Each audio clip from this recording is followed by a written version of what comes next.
Good morning, Helsinki. Fantastic to see that so many of you made it this morning. Very excited. Guys, we live in amazing times, don't we? Even if we take the very big picture. You recognize this, I'm sure. We live on that third little stone ball from that glowing ball on the side. And imagine for a second that we've been looking from the outside on this little ball over the last few million years. What would we have seen?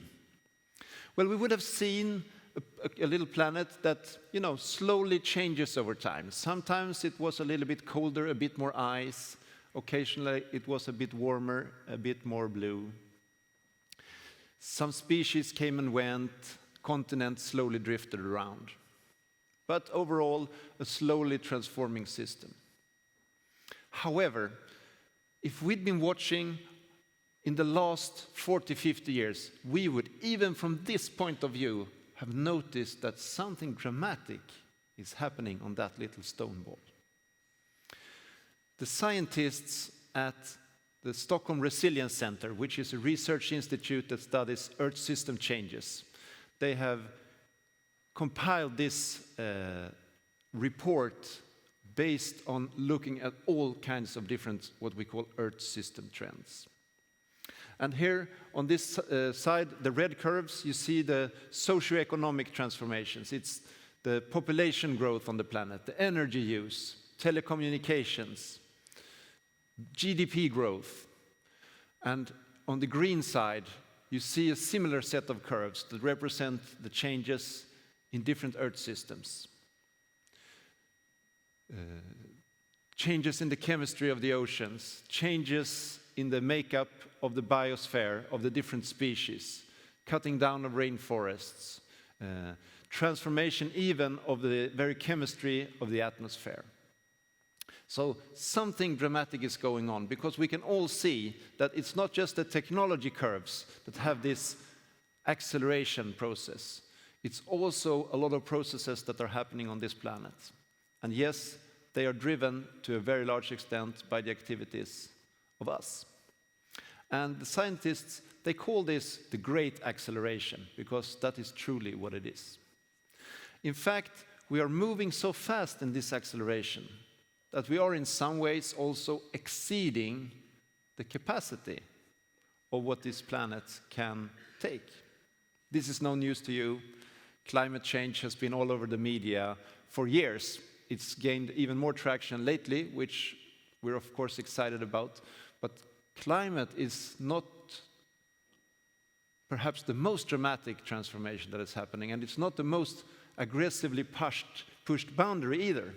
As you can see in the chart up here, we have, for example, the water cycle and the nitrogen pollution from agriculture that is really the most hardly pushed boundary on the planet at the moment. The fact that we are releasing so much nitrogen into our oceans and waterways, that we are killing the bottom of the Baltic Sea, that we are also changing the makeup of the different species that can inhabit our oceans. And yes, we must be aware of this. And yes, I know it's no news to you. But what is in the news lately is that just last week, a panel of influential scientists, they decided that we should name the time that we live in and realize that we now live in the time of the Anthropocene. It's a new geological epoch in the history of our planet. Just like we know and we learned in school that the dinosaurs, they lived in the Triassic and Jurassic, we live in the age of the Anthropocene. The Anthropocene obviously comes from Greek anthropos, meaning humans, and scene, this is our age. So this is the age which is defined by the fact that mankind is the most powerful geological force on the planet. And even if we would disappear today, all of us, by the snap of a finger, it will be possible to see that we were here and what we did for millions and millions of years to come.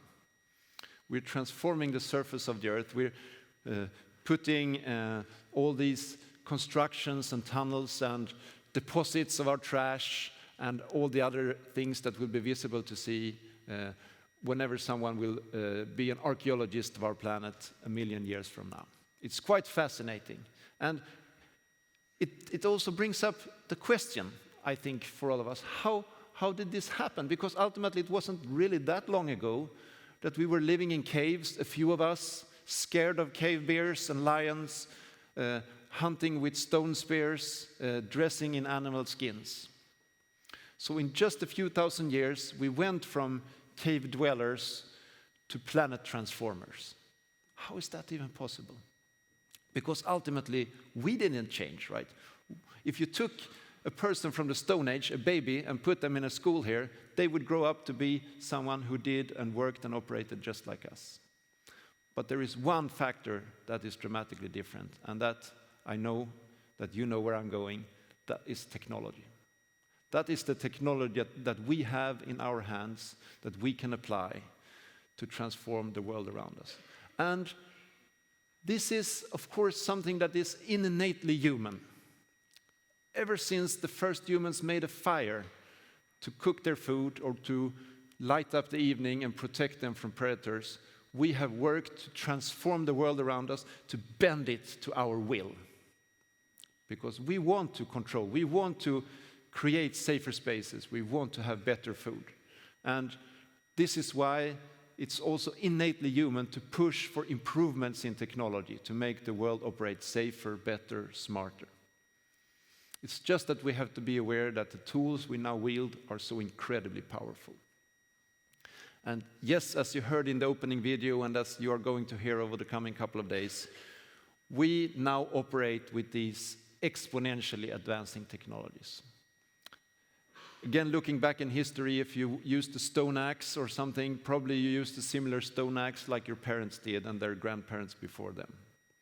But now the technology is changing, not over the generations, but really year by year. And if you look at smartphone operating systems and app updates, they pretty much change all the time, right?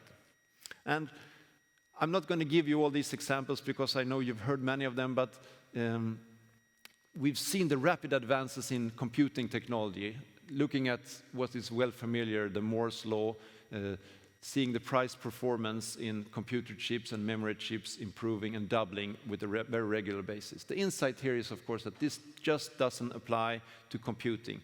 It applies to a range of different technologies. And in all these fields, biotechnology, we see the price to sequencing genomes is also dropping even faster than Moore's law would predict.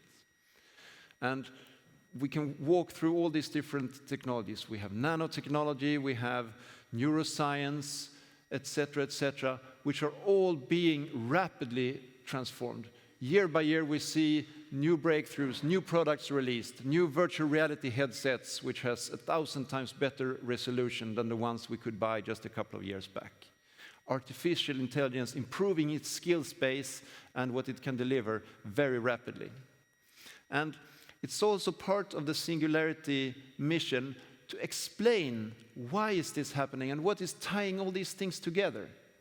So I'm going to try to give you a little bit of a complex explanation here, which is something we have tried to work out in sort of how does all these things hang together. And I'd love for you guys to try to keep this image in mind over the course of the coming couple of days, because it's a way to try to explain how these different things drive each other.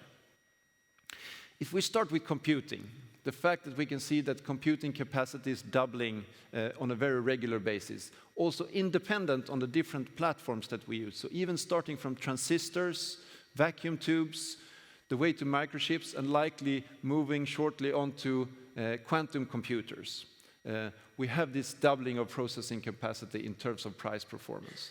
So computing is at the heart of it. And the fact that we can throw computing at any problem we have, we can just double the processing power, we can double the intelligence we throw on a specific problem.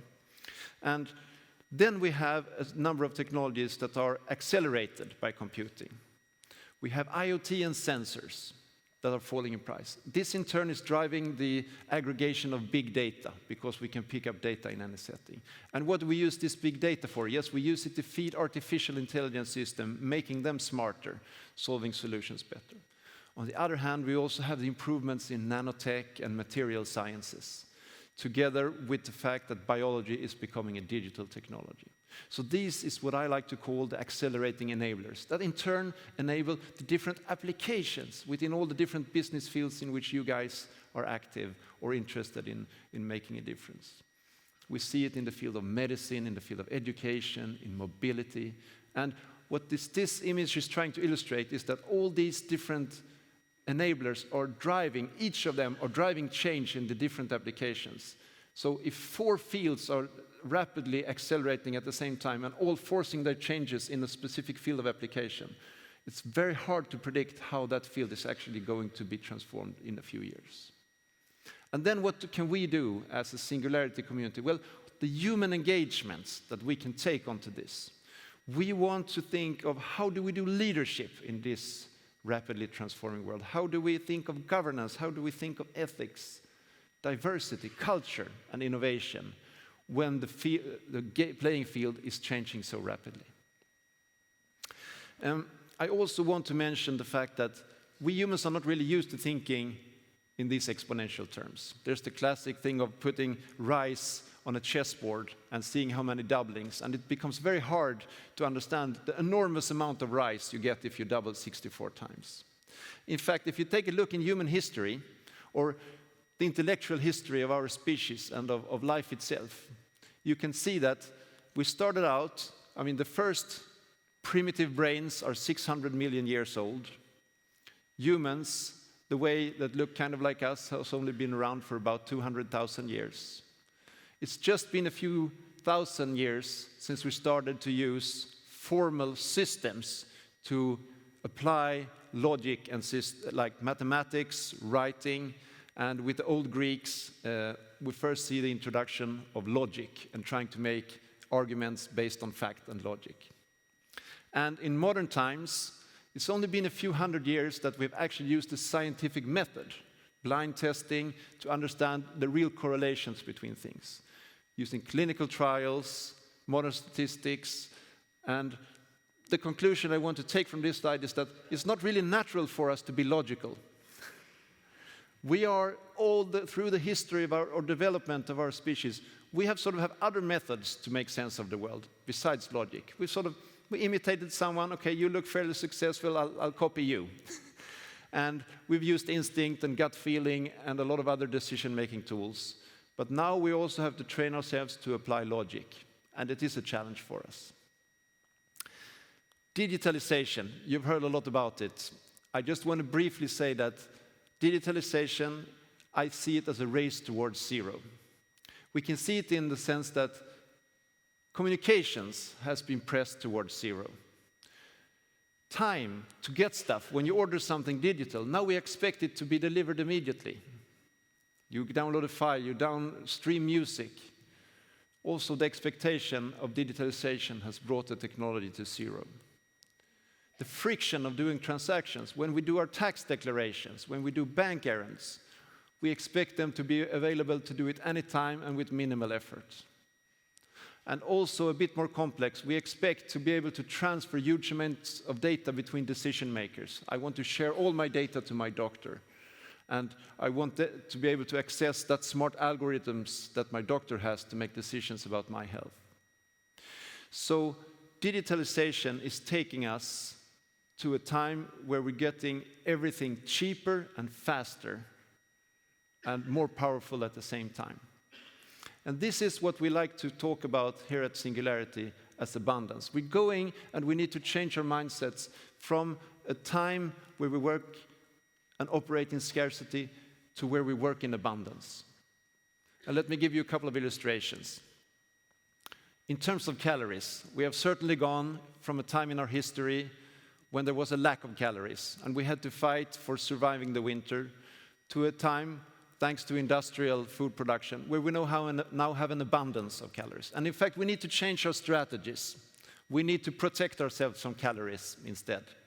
And we see this in the news media and how many articles are pushing us to improve our diets in different ways.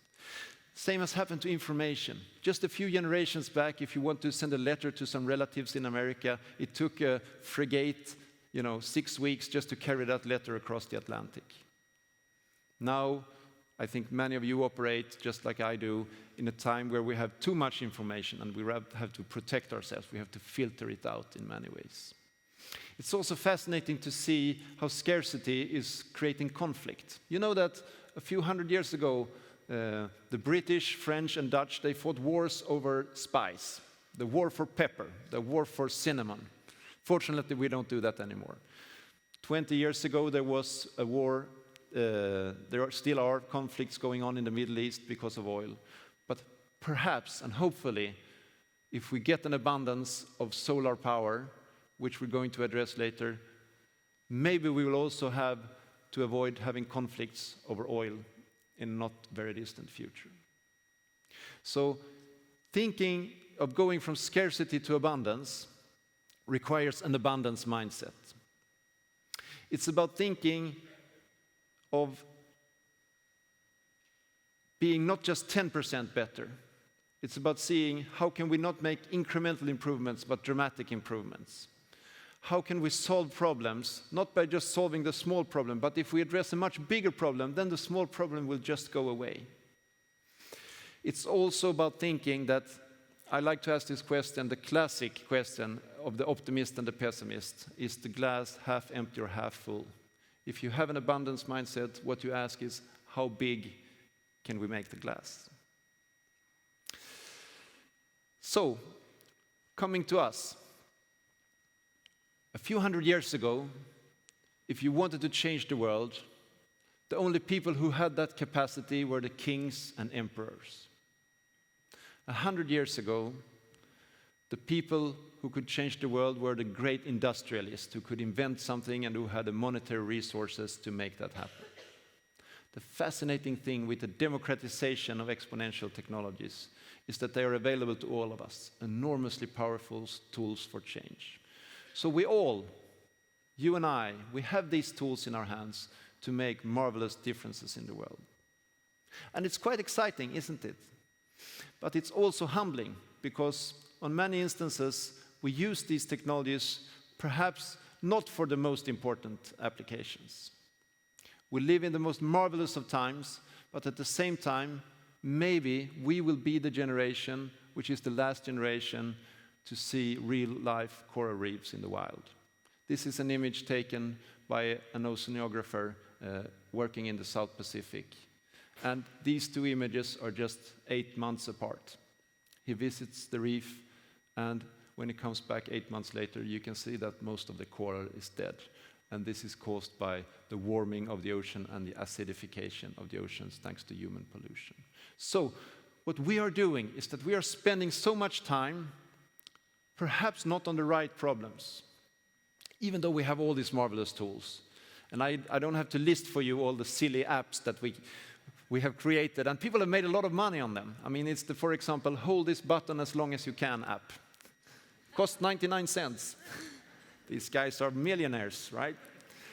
And so you can apply, exponential technologies and human invention in many funny ways and also make decent money of it. But what we like to talk about at SU is that we have some very important tasks in front of us.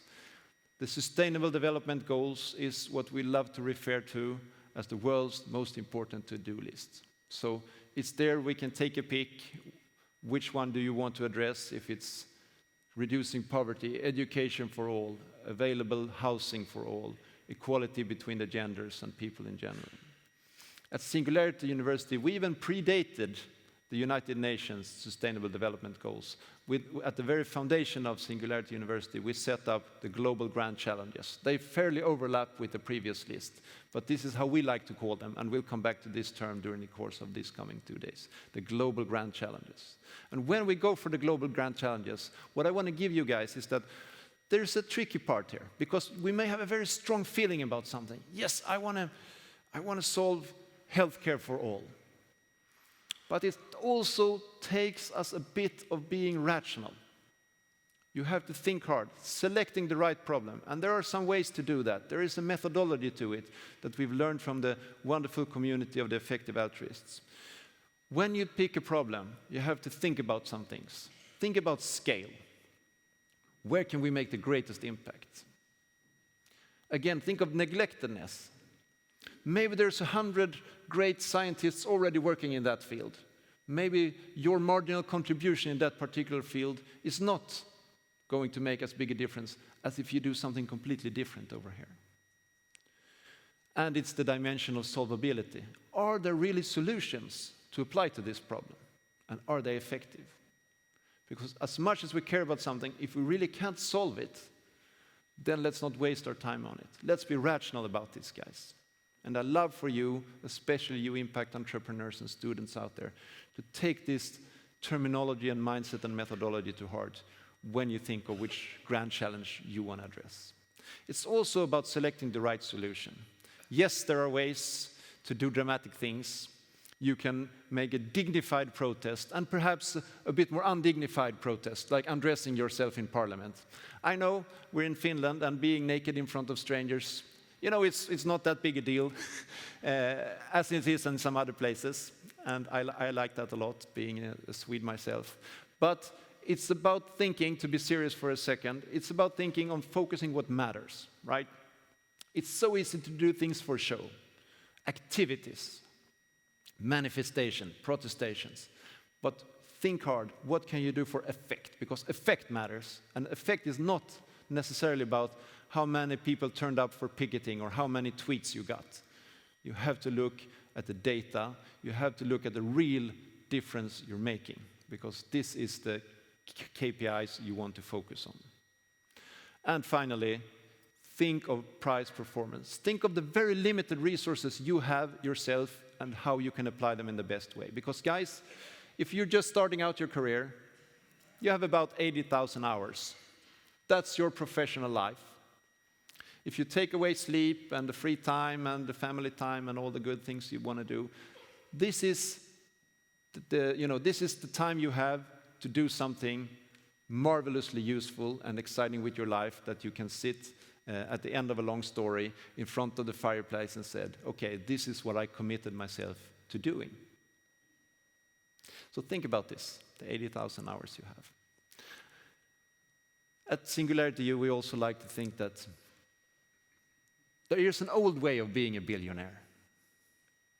In the 20th century, it meant that, yeah, I have $1 billion, I can live a jet-set life, I have my private plane and my private yacht, and I have my private island, and I live a jet-set life where I have all the resources available at my fingertip. We think this is an outdated and not that interesting definition of being a billionaire. Because what we think being a billionaire is all about is if you can possibly positively impact 1 billion people. I'd love for you guys to take up that challenge, because those are the true billionaires of the 21st century, and I would love for you guys to have that kind of impact, because I know you can. And I want to round off, perhaps a little bit sadly, we ran away from deep human civilization with a very big picture through the history of our species. And we have to be aware that at some point we may end up in a place like this, right? But that's really not my reason for showing it. It's just that I want to say to you guys that once we end up in that place, in a coffin, 6 feet under, there will be plenty of time to think inside the box. So take the time when you're up here in the sunshine with the wind in your face and think bold thoughts. Thank you very much.